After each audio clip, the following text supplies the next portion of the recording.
ভালো নেই বাংলাদেশ, ভালো নেই আমরা প্রবাসী, ভালো নেই বাংলাদেশের সাধারণ জনগণ। আমরা এক উদ্বিগ্ন, এক উৎকণ্ঠার মধ্য দিয়ে আমরা সময় পার করছি।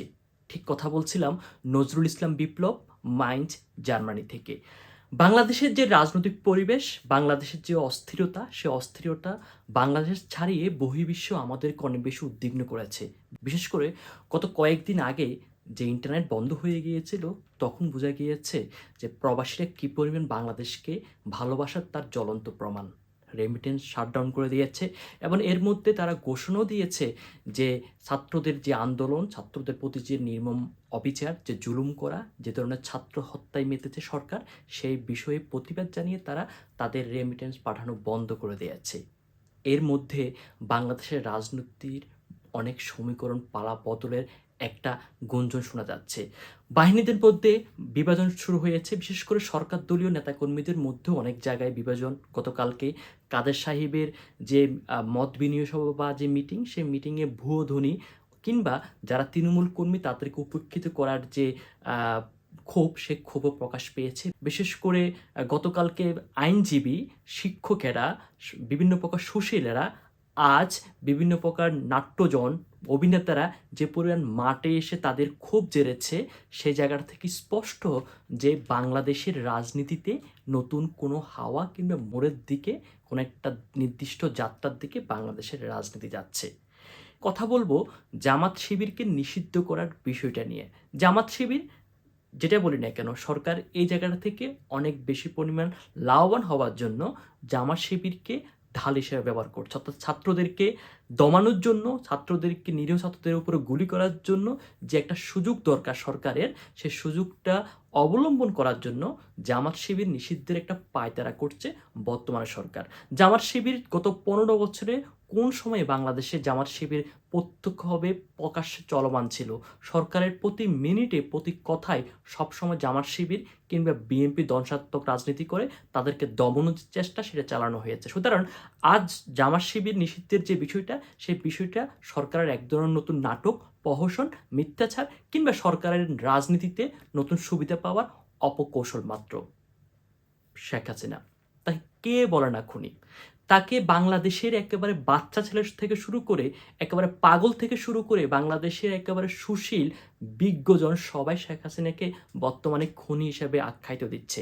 অর্থাৎ ক্ষমতার লোভে শেখ হাসিনা যে ধরনের হত্যাকাণ্ডে মেতে উঠেছে, পুলিশ বাহিনী লাগিয়ে, নিজের নেতাকর্মীদেরকে লাগিয়ে ক্ষমতাকে টিকে রাখার যে একটা যজ্ঞ সে চালিয়ে যাচ্ছে, সেই জায়গাগুলো সত্যিকার অর্থে আমাদেরকে, যারা সুশীল, আমরা সাধারণ মানুষ, আমাদেরকে অনেক বেশি উদ্বিগ্ন রাখছে, আমাদেরকে ট্রমার মধ্যে দিয়ে আমাদের সময় যাচ্ছে। আমরা একজন প্রবাসী হয়েও বাংলাদেশের এই বিষয়গুলো আমাদেরকে অনেক বেশি ভাবাচ্ছে। কিন্তু এই শেষ আসলে সত্যিকার অর্থে কখন? আমরা সব কিছুর একটা শেষ চাই, অর্থাৎ স্বৈরশাসকের যে স্তর, সে স্তর অনেক আগে প্রধানমন্ত্রী শেখ হাসিনা অতিক্রম করে ফেলেছে। সুতরাং তার এখন একেবারে সর্বস্তরে সে আছে এবং যে কোনো মুহূর্তে সে চাচ্ছে ক্ষমতাকে আঁকড়ে ধরার জন্য। সে এবং ক্ষমতাকে আঁকড়ে ধরার জন্য যত রকমের তার ব্যবস্থাপনা দরকার, বাহিনী লাগিয়ে, বিশেষ করে সেনাবাহিনীকে ব্যবহার করে, পুলিশ বাহিনীকে ব্যবহার করে, সে বিষয়গুলো আমরা দেখতে পাচ্ছি। আজ একটি বিষয় আমাকে অনেক বেশি উদ্বিগ্ন করেছে, আপনাদেরকেও অনেক বেশি কষ্ট দিয়েছে। গত কয়েকদিনের বিষয় হচ্ছে, আজ একটা ছেলের, তাকে মাথায় গুলি করা হয়েছে এবং তার মগজ রক্তাক্ত, ক্ষত বিক্ষত হয়েছে। কষ্ট হৃদয়ে চাপা রেখে আমরা হয়তো কথা বলছি ঠিক ক্যামেরার সামনে। বাংলাদেশের যে চলমান পরিস্থিতি, আজ বিভিন্ন প্রকার শিল্পীরা, সুশীলেরা, আইনজীবীরা, বাংলাদেশের সাধারণ মানুষ সবাই একত্রতা প্রকাশ করেছে। সরকার যদি লজ্জা থাকতো তাহলে কত আগে যে পদত্যাগ করতো, কিন্তু বাংলাদেশের যে লজ্জা শব্দটি, সেটা কত আগে জাদুঘরে চলে গেছে। সেই জন্য হয়তো বাংলাদেশ সরকার, আওয়ামী লীগ সেই লজ্জা শব্দটিকে খুঁজে পাচ্ছে না। আর যদি খুঁজেই পেত তাহলে সরকার কত আগে পদত্যাগ করতো। বিএনপিকে দমানো, জামাতকে ট্যাগ দেওয়া, কিংবা রাজাকারের বাচ্চা বলে গালি দেওয়া, কিংবা চেতনা বিক্রি করার যে ফল, সেই ফলের এখন আর বেনিফিট হচ্ছে না তেমন একটা, আর ফসল পাচ্ছে না। সেই ফসল না পাওয়াতে সরকার এখন জামাত শিবির নাটক করছে, ছাত্রদের উপর তো গুলি করছে এবং আরও অনেক বেশি অ্যাগ্রেসিভ আচরণের সম্মুখীন হচ্ছে। তাহলে বাংলাদেশের ভবিষ্যৎ আসলে কোথায়? বাংলাদেশের ভবিষ্যৎ হচ্ছে বাংলাদেশটাকে আবার ভাঙতে হবে। বাংলাদেশটাকে আবার ভেঙে চুরে তারপরে পুনর্নির্মাণ করতে হবে। অর্থাৎ ১৫ বছর ক্ষমতা থেকে তারা যে গাম্ভীর্য আর অহংকারের একেবারে সর্বোচ্চ চূড়ায় পৌঁছেছে, সেখান থেকে তাদেরকে টেনে এনে নিচে তারপরে বাংলাদেশটাকে পুরো পরিপূর্ণভাবে একটি সুন্দর বাংলাদেশের দিকে বিনির্মাণের দিকে আমাদেরকে কাজ করতে হবে। আর এই কাজের সংস্কারের দায়িত্বটা কিন্তু বিএনপি কিংবা জামাত নেয়নি।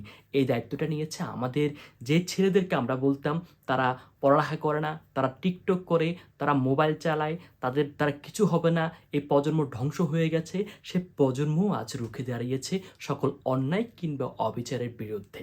সাঈদেরা দেখিয়ে দিয়েছে বুকের তাজা রক্ত দিয়ে বাংলাদেশে কিভাবে ইনসাফ কায়েম করা যায়, কিভাবে জুলুমের কিংবা মজলুমের পক্ষে কথা বলা যায়, জুলুমের বিপক্ষে দাঁড়ানো যায়।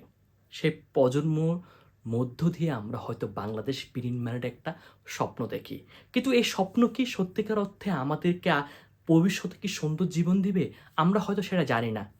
কেননা ৭১-এ আমরা যে মুক্তিযুদ্ধে আমাদের যারা পূর্বপুরুষ বা যারা দাদা জ্যাঠারা যে আন্দোলন করেছে, যারা যে রক্ত দিয়েছে, সে রক্তের কিন্তু পরিপূর্ণ স্বাধীনতা আমরা ঠিক আজ ২০২৪ সালে এসব পাইনি। এর মধ্যে স্বৈরশাসক এরশাদ এসেছে, জিয়াউর রহমান ক্ষমতায় ছিলেন, শেখ হাসিনা অনেকবার ক্ষমতায় ছিলেন, খালেদা জিয়া ক্ষমতায় ছিলেন। আমরা কোনোবারই আমাদের ন্যায্য অধিকার সাধারণ মানুষের যে প্রাপ্তি, গণতান্ত্রিক যে ব্যবস্থা, সেই ব্যবস্থা আমরা কখনো পাইনি। এবং আমরা পাইনি বিধায় আমরা এখনও সেই স্বপ্নের জায়গা থেকে অনেক বেশি চমকে উঠি যে সরকার পতনের পরবর্তী সময়ে কি আমাদের বাংলাদেশ কি এরকমই থাকবে, নাকি আমাদেরকে প্রতি বছর বছর যুদ্ধ করতে হবে। যুদ্ধ করি বা না করি, সরকার যে গাম্ভীর্য দেখিয়েছে, যে অহংকার, যে দমন পীড়ন চালাচ্ছে, ছাত্রদেরকে যেভাবে মুখ বন্ধ করার পায়তারা করছে, যেভাবে ছাত্রদের গুলি করছে, যেভাবে সাধারণ জনগণ যারা ঘরে নিরাপদ নাই সে মানুষগুলোকে হত্যা করছে, বিভিন্ন প্রকার হেলিকপ্টার থেকে গুলি ছুটছে, সব কিছুর বদলা হয়তো বাংলাদেশের সাধারণ জনগণ এখন নিচ্ছে। বাংলাদেশের যারা ইয়াং জেনারেশন, যারা ছাত্র, তারা সে আন্দোলনে ঝাঁপিয়ে পড়েছে। ঠিক কিছুক্ষণ আগের কথা, কোটা সংস্কার আন্দোলনের ৬ জন ছাত্রকে ডিবি অফিসে যে ধরনের গ্রেপ্তার দেখানো হয়েছে বা ওখানে আটক রাখা হয়েছে, সে আটকের জায়গা থেকে তারা ছাড়া পেয়েছে এবং তারা ছাড়া পেয়ে তারা ঘোষণা দিয়েছে তারা তাদের আন্দোলন চালিয়ে যাবে একেবারে সর্বশেষ একটা স্টুডেন্ট গ্রেপ্তার হওয়া, তাকে মুক্ত করা পর্যন্ত। তার মানে বাংলাদেশের যে সহিংসতা, সে সহিংসতা এখন আর বন্ধ হচ্ছে না এবং এটা অনেক বেশি পরিমাণ এগিয়ে যাচ্ছে, অনেক বেশি ঘনীভূত হচ্ছে। আগামী দিনে সরকার পতনের একটি গুরুত্বপূর্ণ জায়গা তৈরি হচ্ছে। তার মানে কি শেখ হাসিনা গদি থেকে চলে যাবে, শেখ হাসিনার কি পদত্যাগ হবে, সেই বিষয়টা সময় বলে দেবে। তবে এতটুকু বলবো, মানুষ সোশ্যাল মিডিয়াতে যেভাবে আন্দোলন করছে, ওখানে একটা শব্দ স্পষ্ট উঠে এসেছে যে পদত্যাগ অনেক বেশি উত্তম পতনের চেয়ে। অর্থাৎ প্রধানমন্ত্রী যদি ভালোই বোঝেন, যদি তার রাজনৈতিক লজ্জা থাকে কিংবা ক্ষমতার যদি লোভ না থাকে, তাহলে সে জনগণের রায় মেনে নিয়ে সে পদত্যাগ করবে। এবং পদত্যাগ করলে হয়তো আওয়ামী লীগ কোনো একটা সময়ে আরও সুন্দর কাজ করে তারা ক্ষমতায় আসার সুযোগ পাবে। কিন্তু মানুষ যদি শ্রীলঙ্কার মতো যদি টেনে হিস্ট্রি নামায় এবং সেটা যদি হয় বাংলাদেশের আগামীতে, সেটা হয়তো সরকারের আগামীতে আওয়ামী লীগের যে রাজনীতি, সেই রাজনীতি আজীবনের জন্য হয়তো বাংলাদেশের মাটিতে বিলুপ্ত হবে। এবং সেটা যদি পতনের দিকে যায়, আশা করি সেই দিকে যাবে না। সরকার অতি শীঘ্রই হয়তো সেই জিনিসটা বুঝবে। কিন্তু বুঝুক বা না বুঝুক, বাংলাদেশের যে এখন প্রেক্ষাপট, সেই প্রেক্ষাপটটি স্পষ্ট। রাজনৈতিক অনেক জায়গা থেকে বিশ্লেষণ করে, বিভিন্ন মানুষের ক্ষোভ থেকে শুরু করে, ঘৃণা থেকে শুরু করে, অভিশাপ থেকে শুরু করে, সব জায়গা থেকে সরকার পতন এখন অনেকটা সময়ের দাবি। এবং সরকার যে কোনো মুহূর্তে পতন হতে পারে সেটা সরকার নিজেও জানে। কিন্তু সরকার যে আসলে কোন দরজা দিয়ে পালাবে কিংবা কোন দরজা দিয়ে সরকার নিজেদের পদত্যাগ করবে, সেই জিনিসটা সরকার এখন ভাবছে।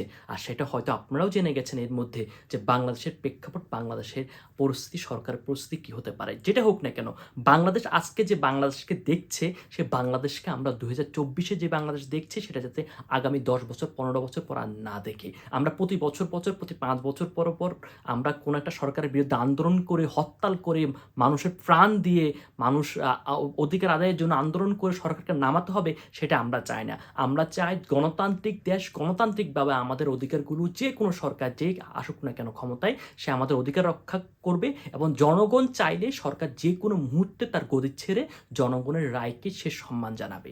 এবং সেটাই যদি হয়, সেই জন্যই আমরা হয়তো আজকে আমাদের যে আন্দোলন, সেই আন্দোলনটা আমাদের সেটা বিনির্মাণের জন্য করে যেতে হবে। সরকার সেই জায়গাটা হয়তো বুঝবে আগামীতে এবং সেটা বুঝে অতি শীঘ্রই সরকার পদত্যাগ করবে। কোনো সুযোগ নেই। অর্থনীতি বলেন, বৈদেশিক চাপ বলেন, কূটনৈতিক বলেন, দেশীয় চাপ বলেন, ঘৃণা বলেন, মিডিয়া বলেন, সব জায়গা থেকে সরকার ইজ জিরো নাও। সুতরাং সরকারের পতন সুস্পষ্ট এবং সুনিশ্চিত, সেটা হয়তো মাত্র সময়ের অপেক্ষায়। ভালো থাকবেন। আর অবশ্যই ভালো থাকাটা আপনাদের জন্য খুবই কঠিন, কেননা আমরা প্রবাসে বসে যে ধরনের উদ্বিগ্ন, আর আপনারা বাংলাদেশের মাটিতে তো আরও বেশি উদ্বিগ্ন। তবে যেটাই বলি না কেন, আপনাদের জন্য দোয়া করি, বাংলাদেশের মানুষ ভালো থাকুক, বাংলাদেশের সাধারণ জনগণের বুকে নেমে আসুক শান্তি প্রশান্তি, সুন্দর ঘুম হোক, এবং বাংলাদেশে নেমে আসুক সবুজ ছায়ার মতো এক সুন্দর ভোর। সেই কামনা ব্যক্ত করে কথা থেকে বিদায় নিচ্ছি। ভালো থাকবেন, সুস্থ থাকবেন। আল্লাহ হাফেজ। আসসালামু আলাইকুম।